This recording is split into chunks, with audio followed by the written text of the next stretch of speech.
salam bolok.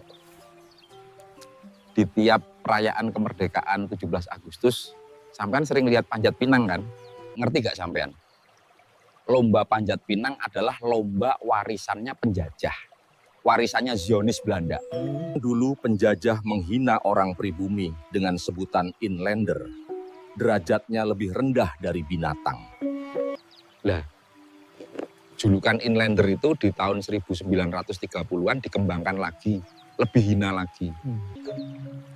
Belanda menyebut inlander itu atau orang pribumi adalah bangsa monyet. Dan dibuatlah lomba panjat pinang itu. Lomba itu dulu dalam rangka merayakan ultahnya Wilhelmina, Ratu Zionis Belanda.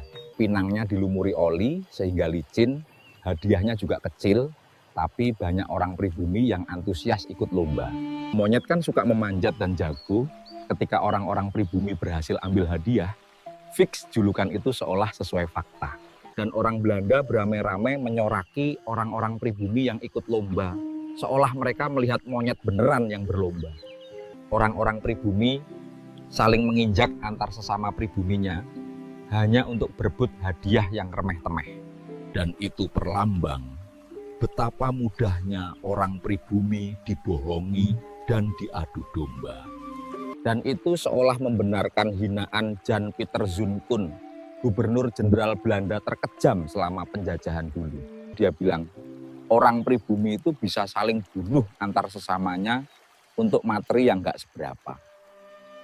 Dan pada akhirnya itu difaktakan dalam lomba panjat pinang itu, agar semua semakin jelas bahwa orang pribumi itu bangsa hina. Namun, orang-orang pribumi yang melawan penjajahan tidak mau mengikuti lomba panjat pinang itu. Maka lomba panjat pinang itu hanya diikuti pegawai Belanda dan keluarganya, serta orang-orang pribumi yang jadi babunya Belanda.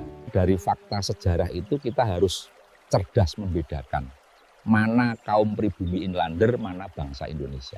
Karena jauh beda pribumi inlander dan bangsa Indonesia, inlander adalah orang pribumi yang jadi jongosnya Belanda.